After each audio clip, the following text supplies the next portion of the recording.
Remember when Beats headphones came out and they were marketed as the way music was meant to be heard, despite their older models having a reputation among audiophiles for just adding a ton of loose, muddy sounding bass? Well, now there's a movement afoot in TVs that seeks to bring a more realistic movie experience to your home, but that thankfully doesn't involve just strapping subwoofers to the next display you buy. It's called Filmmaker Mode, and it's being endorsed by big name directors like Christopher Nolan, Rian Johnson, and M. Night Shyamalan, for better or for worse. And this is a big deal because, perhaps counterintuitively, Filmmaker Mode isn't about adding some feature like a more advanced panel type or special high dynamic range backlight. Instead, the general idea here is to prevent certain TV features from affecting the final image that you end up seeing. Kind of like addition by subtraction. But how exactly does that work? Okay, so if you go buy just about any new TV these days, you will see a plethora of features that ostensibly make the image look better, like motion smoothing, usually with some fancy sounding name, noise reduction, and sharpening, now with AI. However, there's a general consensus in the AV community that these image processing features actually make things look overprocessed, artificial, and overall worse than the original in most cases.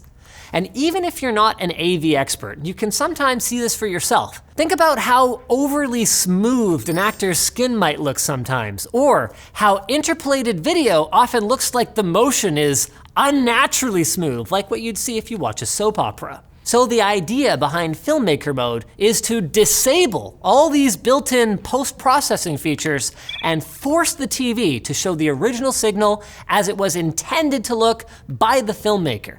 And I'm not talking just at the native frame rate and aspect ratio. This setting is also meant to combat the unrealistic, vivid, and exaggerated color settings that TV manufacturers have resorted to make their set look, brighter and more colorful than the one next to it in the display kiosk at a big box store. So it sets the white point at D65, which is a specific color temperature that's around 6,500 Kelvin, similar to natural daylight, and doing this helps colors look more uniform across different TVs, whether the content is SDR or HDR. And because most people don't bother changing the default picture settings on their TV after they take it out of the box and hook it up, there's also a push to make this Filmmaker Mode as easy as possible to enable, specifically with a single button on the remote control. Currently, Vizio, LG, and Panasonic, good job guys, are all on board with getting Filmmaker Mode into their upcoming TVs,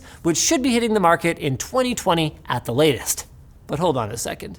Is this kind of a tacit admission from the TV manufacturers that their own features that they've been pushing on us for years kind of suck? Well, not necessarily. Because some forms of post-processing can still be good for content other than cinematic films. Motion smoothing, for example, can help you more easily track the trajectory of a ball during a sporting event. It's just that it's not the right horse for every course. And there's another problem here. Because Filmmaker Mode is going to be a single preset across many different models of TVs from many different manufacturers, it actually may not yield the best results, subjectively, to the viewer's eye on every display. While big budget films are edited on professional mastering displays, and while higher end TVs can approximate the same quality and would thus benefit the most from Filmmaker Mode, content on lower end TVs might still look a bit better with some of the post-processing features that Filmmaker Mode cuts out. We encountered this recently in a review of a low-end monitor that we found that we kind of had to crank the vibrancy up in order to get it to look good. Just don't tell James Cameron.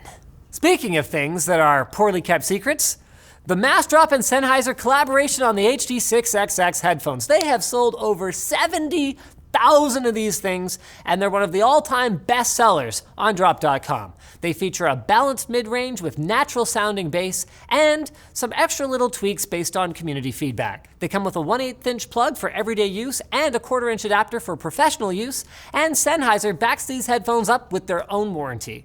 New users on drop.com will get a $20 credit, so sign up today, click the link below and join the drop and get 20 bucks off these great headphones. So thanks for watching, guys. Like, dislike, check out our other videos, leave a comment if you have a suggestion for a future Fast as Possible. Very few people actually do it. Come on, give us some ideas. And don't forget to subscribe so you don't miss out on seeing your idea on the big screen.